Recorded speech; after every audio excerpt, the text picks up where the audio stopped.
Good afternoon, ladies and gentlemen. Lounging with Lisa, the video series that has me lounging while coming at you with thoughts of the day. I'm here to fulfill a bizarre request, of course, by Rox.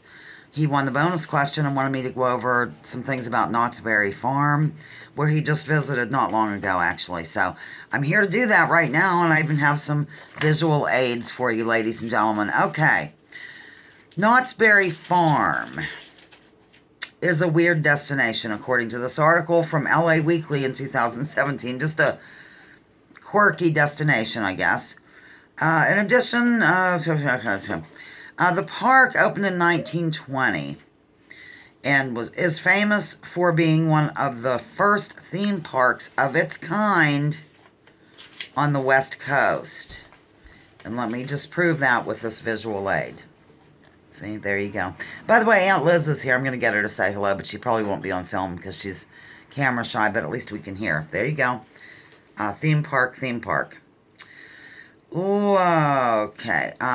Like the nearby Disney parks, Knott's is full of arcane lore, gobbled up by thousands of Southern California theme park aficionados. I just wanted the opportunity to say aficionados.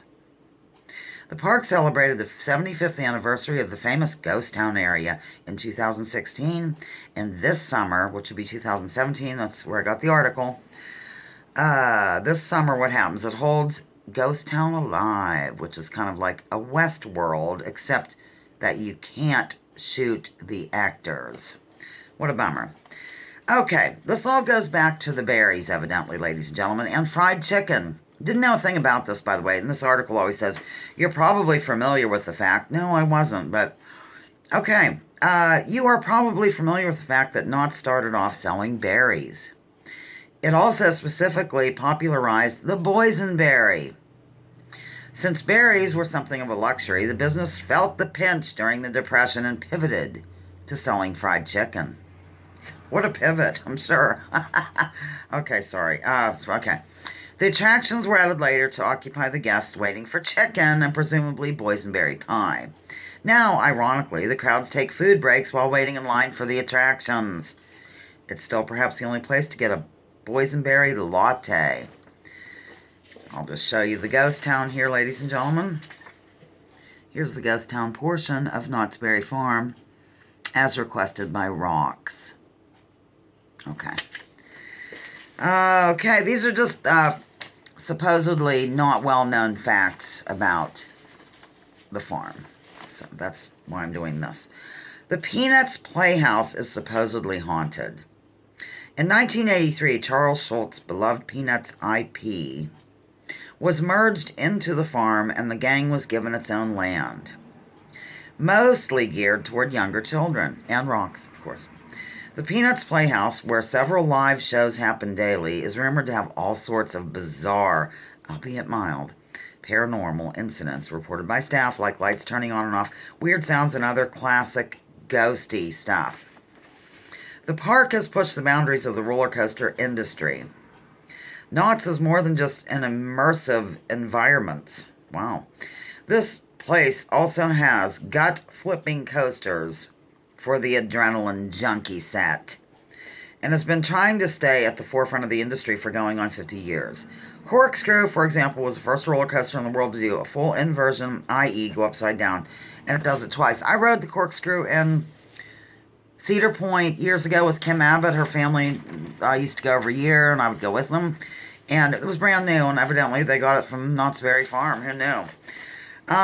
First place in the world to feature a launched roller coaster, which means it has some sort of awesome hydraulic power that I won't pretend to comprehend. Okay. A ride called the Kingdom of the Dinosaurs used to be a big deal.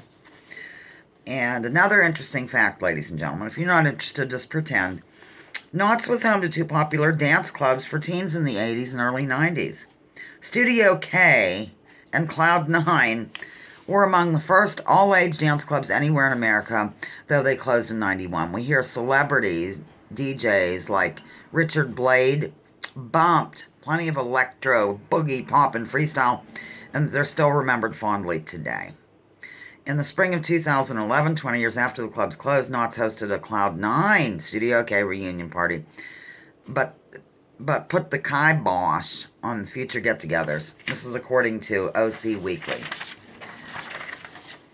Okay, this last part was kind of interesting to me personally. I showed you that, Oh, this fellow is the, this is, Walter Knott. Before it was a farm. I mean, that's him. He's one of the, he's the guy. Knott's Berry Farm. He and his wife. Forget her name, but that's Walter. Okay. The park used to be free until 1968. That's wild. Knott's isn't free anymore, but it's cheaper than Disney. What isn't? A hip replacement surgery is cheaper than Disney. Walter Knott is one of the reasons Orange County is so conservative, ladies and gentlemen. And here's proof of that. That's President Nixon, before he was president, strolling along the ghost town at Knott's Berry Farm. I mentioned this up top, but it probably bears some explanation. Walter Knott had part of his park devoted to handing out anti-big government literature and was a friend of Reagan and Nixon, among other California conservatives. He was the founder and longtime leader of the California Free Enterprise Association. Their aim, sell Americanism back to Americans. Yikes! Walter died in the early 80s, and the Knott family sold out its rights to the park in the late 90s. The Knott family, incidentally, was drained of money by a Ponzi scheme in the 2000s. 3 cheers for free enterprise. Woo. So there's Nixon. And that's your little prize, Rocks, for answering the bonus question. I know it wasn't thorough. I know I mainly read from a report from LA Weekly. But, hey, it's the best I can do. Now, moving on to other topics quickly. First of all, Aunt Liz, yell out and say hi. Aunt Liz? Yeah? Do you want to say hi to the loungers? You don't have to be on film. Just come out and say something. You don't have to be on the film if you don't want. Just say hello. It's Aunt Liz. Do you want to get behind me and lean in? You don't look hideous. This is Aunt Liz. Hello, my name is A.L., Aunt Liz. Yes, and she's the one who told me that suet was not a diabetic treat. It's for birds. So, okay, moving on to the game plan for the weekend. I was debating whether to do a Mark Damon birthday gig because he did mention it under a video. His birthday's the 29th. Isn't that today? Is today the 29th? Whatever, or else I was going to do Pictionary-ish game. Well, I went back and I decided we're just going to celebrate Mark Damon. Whether he can be there or not, it makes never mind. We're celebrating Mark Damon. I already have the game ready. I changed some of the original questions to visual aids. And that's what we're going to do. We're going to celebrate Mark Damon. His birthday is, I think, 1967. No, I could be wrong about that. November 29, 1967, but he wanted me to do all of the 60s. Remember, he's across the pond, so there'll be things about that. That's it. I am done. Over and out. Lounging with Lisa, the video series that has me lounging while coming at you with thoughts of the day. Join me, join others. Drop your political identities. Let's focus on issues, really, of not a political nature. Leave navels at the door. We don't allow belly buttons. Leave labels at the door.